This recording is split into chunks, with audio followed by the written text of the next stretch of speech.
In the volume titled Incredible Adventures occur some of the finest tales which the author has yet produced, leading the fancy to wild rites on nocturnal hills, to secret and terrible aspects lurking behind stolid scenes, and to unimaginable vaults of mystery below the sands and pyramids of Egypt, all with a serious finesse and delicacy that convince where a cruder or lighter treatment would merely amuse.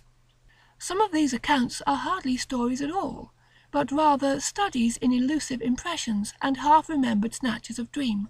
Plot is everywhere negligible, and atmosphere reigns untrammelled.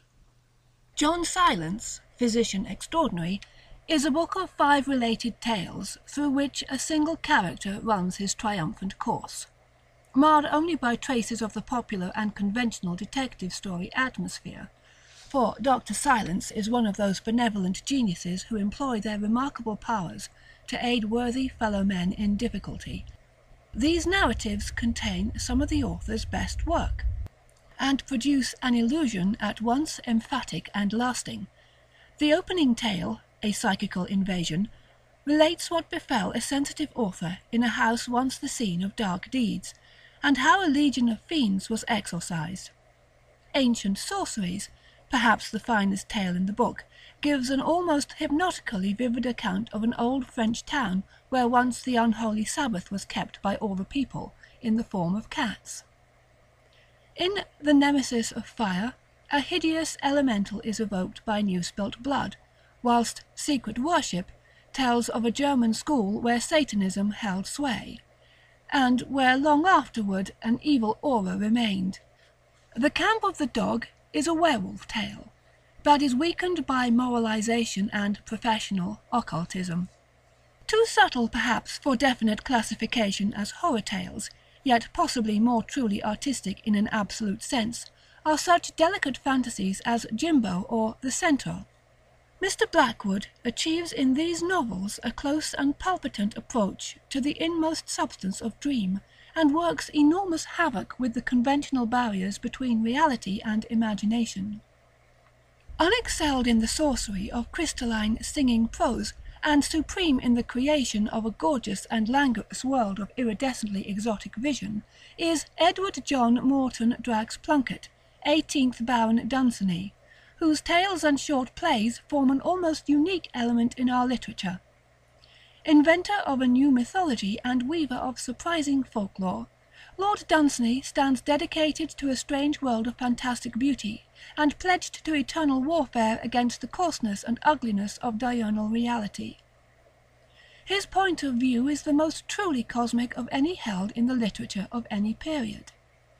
As sensitive as Poe to dramatic values and the significance of isolated words and details, and far better equipped rhetorically through a simple lyric style based on the prose of the King James Bible, this author draws with tremendous effectiveness on nearly every body of myth and legend within the circle of European culture, producing a composite or eclectic cycle of fantasy in which Eastern color, Hellenic form, Teutonic somberness, and Celtic wistfulness are so superbly blended that each sustains and supplements the rest without sacrifice of perfect congruity and homogeneity. In most cases, Dunsany's lands are fabulous beyond the East, or at the edge of the world.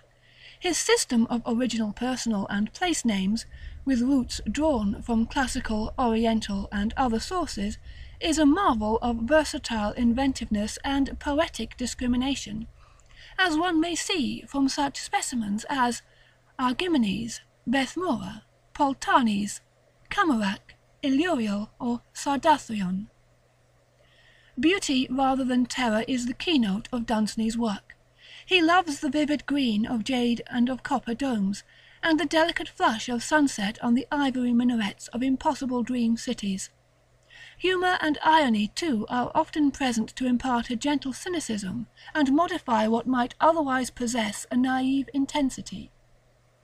Nevertheless, as inevitable in a master of triumphant unreality, there are occasional touches of cosmic fright which come well within the authentic tradition. Dunsany loves to hint slyly and adroitly of monstrous things and incredible dooms, as one hints in a fairy tale.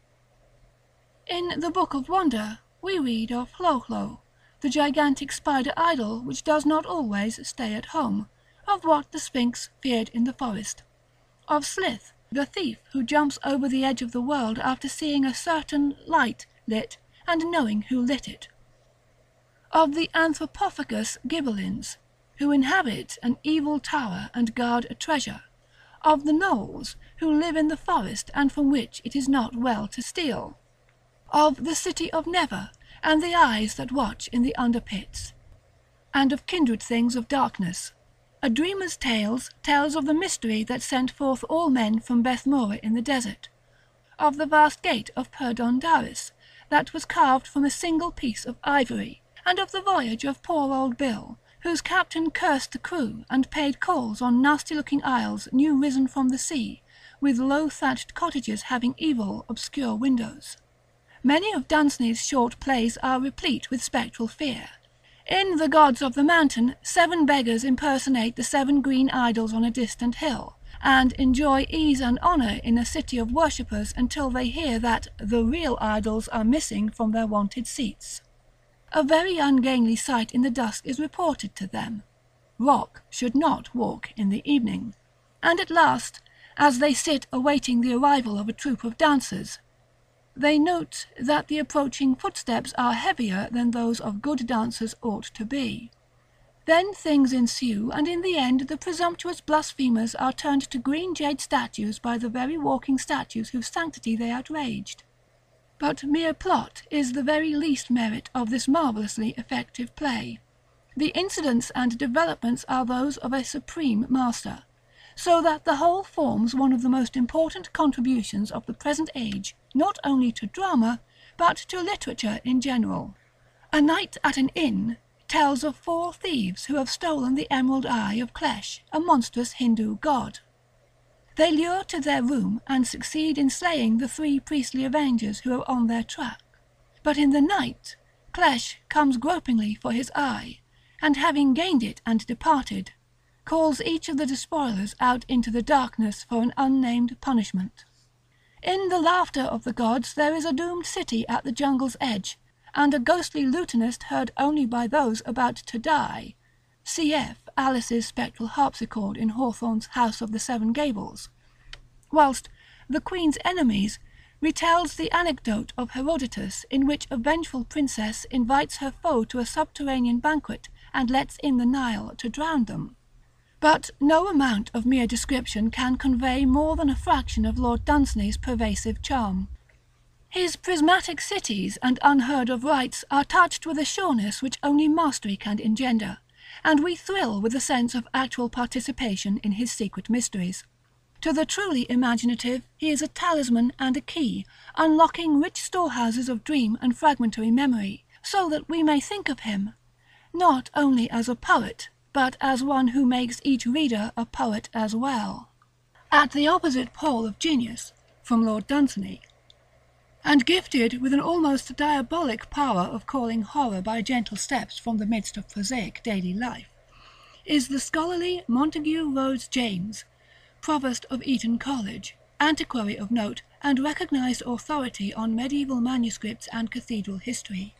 Dr. James, long fond of telling spectral tales at Christmas-tide, has become by slow degrees a literary weird fictionist of the very first rank, and has developed a distinctive style and method likely to serve as models for an enduring line of disciples. The art of Dr. James is by no means haphazard, and in the preface to one of his collections he has formulated 3 very sound rules for macabre composition. A ghost story, he believes, should have a familiar setting in the modern period, in order to approach closely the reader's sphere of experience. Its spectral phenomena, moreover, should be malevolent rather than beneficent, since fear is the emotion primarily to be excited.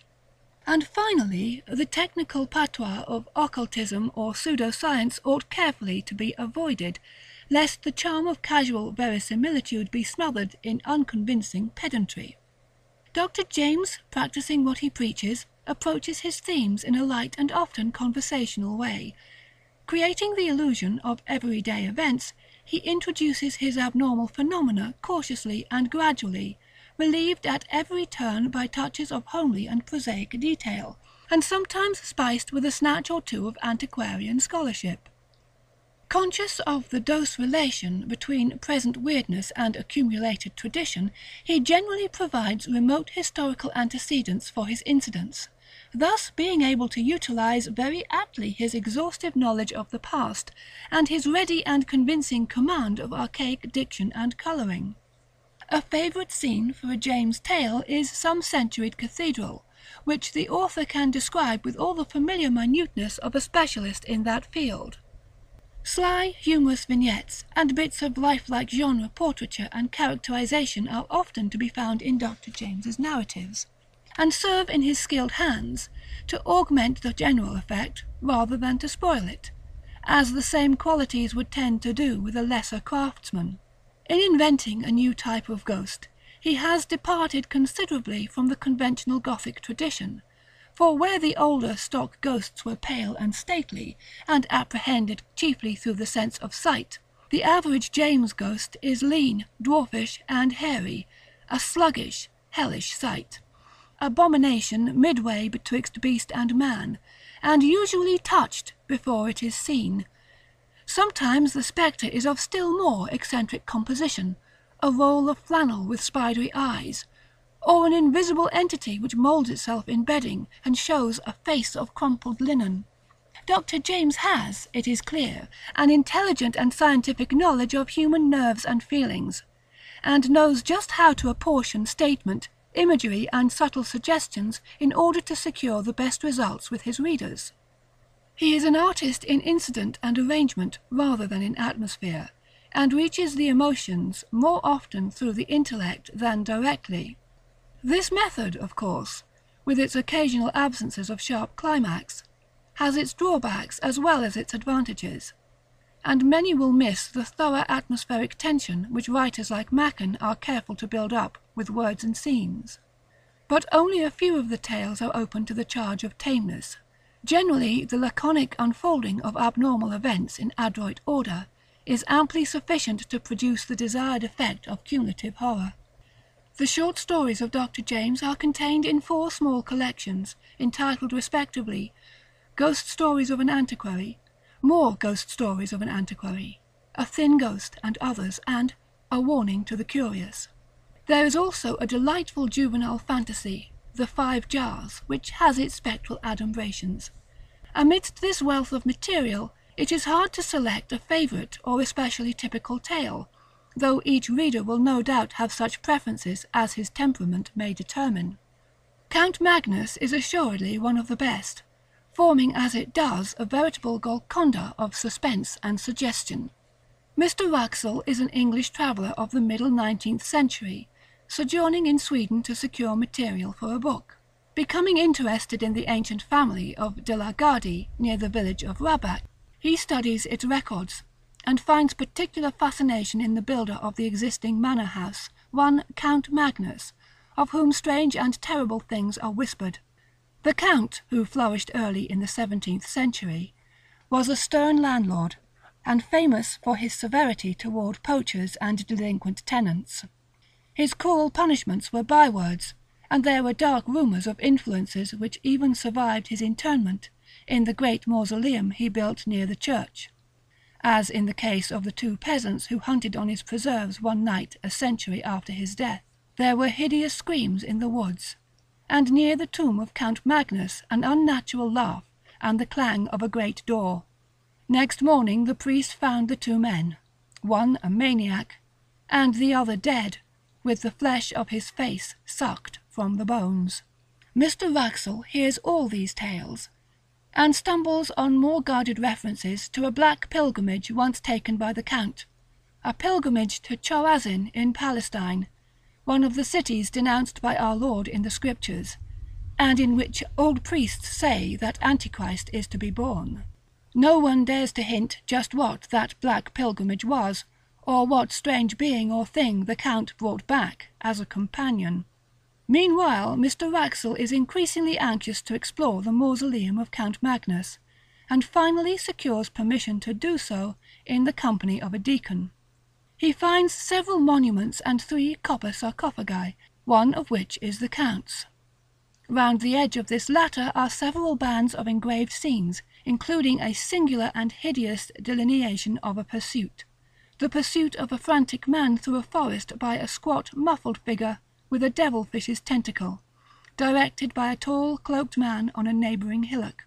The sarcophagus has 3 massive steel padlocks, one of which is lying open on the floor, reminding the traveller of a metallic clash he heard the day before when passing the mausoleum, and wishing idly that he might see Count Magnus. His fashion augmented, and the key being accessible, Mr. Wraxall pays the mausoleum a second and solitary visit, and finds another padlock unfastened. The next day, his last in Rabac, he again goes alone to bid the long-dead Count farewell. Once more queerly impelled to utter a whimsical wish for a meeting with the buried nobleman, he now sees to his disquiet that only one of the padlocks remains on the great sarcophagus. Even as he looks, that last lock drops noisily to the floor, and there comes a sound as of creaking hinges. Then the monstrous lid appears very slowly to rise, and Mr. Wraxall flees in panic fear, without refastening the door of the mausoleum.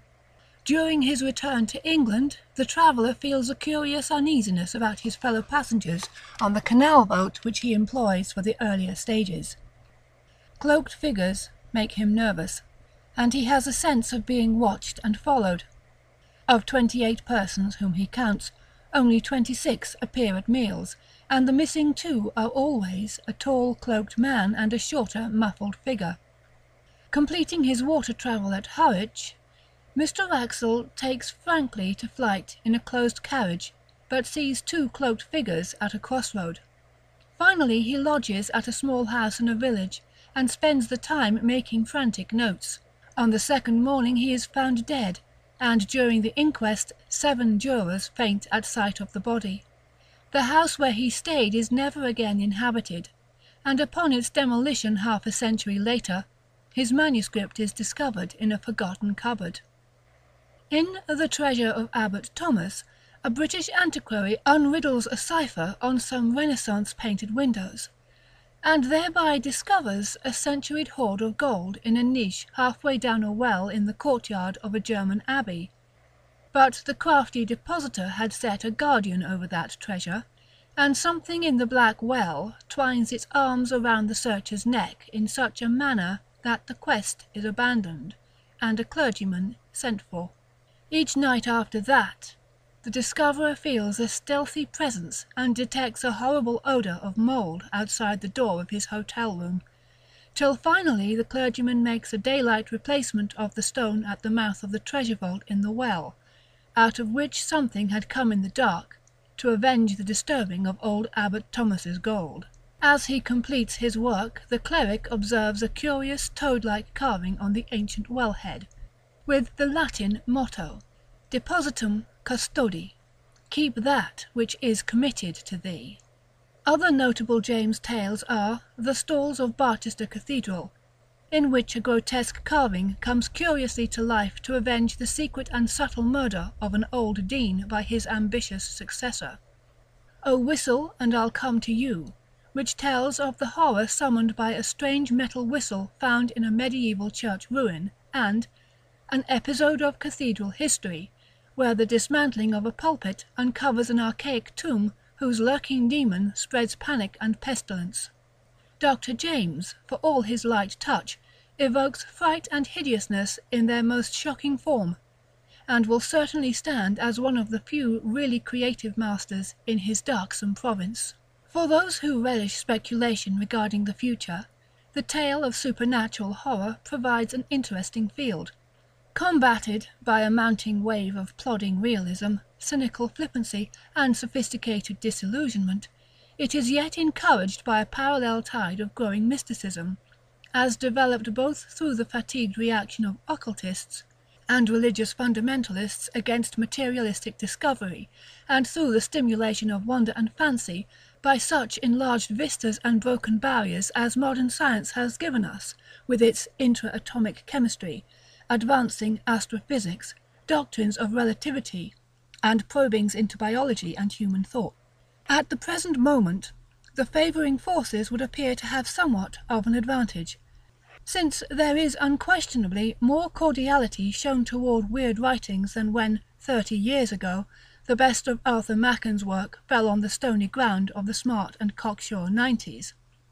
Ambrose Bierce, almost unknown in his own time, has now reached something like general recognition. Startling mutations, however, are not to be looked for in either direction.